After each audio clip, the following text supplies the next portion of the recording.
Bonjour à tous, c'est Emmanuel, j'espère que vous allez bien et je vous retrouve aujourd'hui autour d'un petit texte sur l'intuition. Donc ça va nous aider à approfondir autour de certaines questions d'introspection un petit peu où est-ce que vous en êtes par rapport à votre intuition et comment justement elle peut vous guider aujourd'hui dans ce que vous êtes en train de vivre.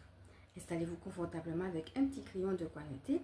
N'hésitez pas à revenir sur cette vidéo ou bien à mettre sur pause lorsqu'il y aura les questions d'introspection si vous en avez envie. Alors tout d'abord, merci à vous de faire partie de cette belle communauté.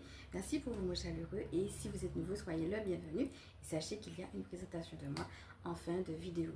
Donc déjà, quand je vous dis le mot intuition, regardez où est-ce que vous en êtes. Ce que nous allons faire ici va être complémentaire avec ce que nous avons déjà vu, puisque nous avons déjà fait une guidance autour de l'intuition. Et donc aujourd'hui, je voulais qu'on rentre un petit peu plus dans des choses plus pragmatiques, plus dans la vie de tous les jours. Donc peut-être regardez, est-ce que vous arrivez à suivre votre intuition et qu'est-ce qu'elle vous dit en ce moment par rapport à ce que vous vivez. Respirez avec tout ça, laissez descendre les premières choses qui vous viennent sans chercher à comprendre ou à analyser. Et puis n'hésitez pas, quand vous sentez que c'est bon pour vous, à mettre sur pause, à prendre des notes, à boire de l'eau.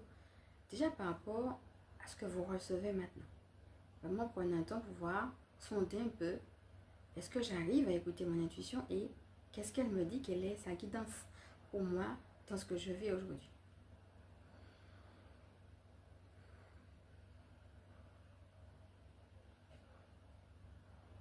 Voilà mes amis, je vous laisse le temps de le faire et puis comme d'habitude je vais vous dire qu'est-ce que moi j'ai entendu pendant que je prenais ce petit moment de silence avec vous. Écouter son intuition, me disait-on là-haut, c'est comme prendre une pause câlin. Voilà, j'entends de ça, une pause câlin. Je trouve ça très beau comme image. Donc voilà, cela nous encourage à rester proche de cette intuition-là. On va respirer à nouveau et puis je passe à la lecture.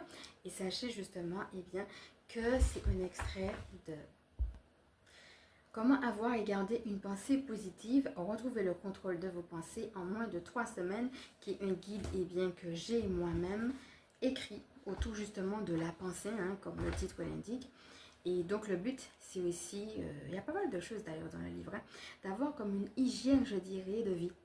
Et dans cette hygiène de vie, ne pas laisser justement les pensées partir, mais voir concrètement quelles activités je peux mettre en place qui m'aident justement à occuper positivement mes pensées. Voilà, c'est un petit peu de ça dont on va parler dans le livre, mais pas que, puisqu'il y a des protocoles, il y a des prières, il y a des choses vraiment qui sont très pratiques. Et puis regardez, comme par exemple là, on va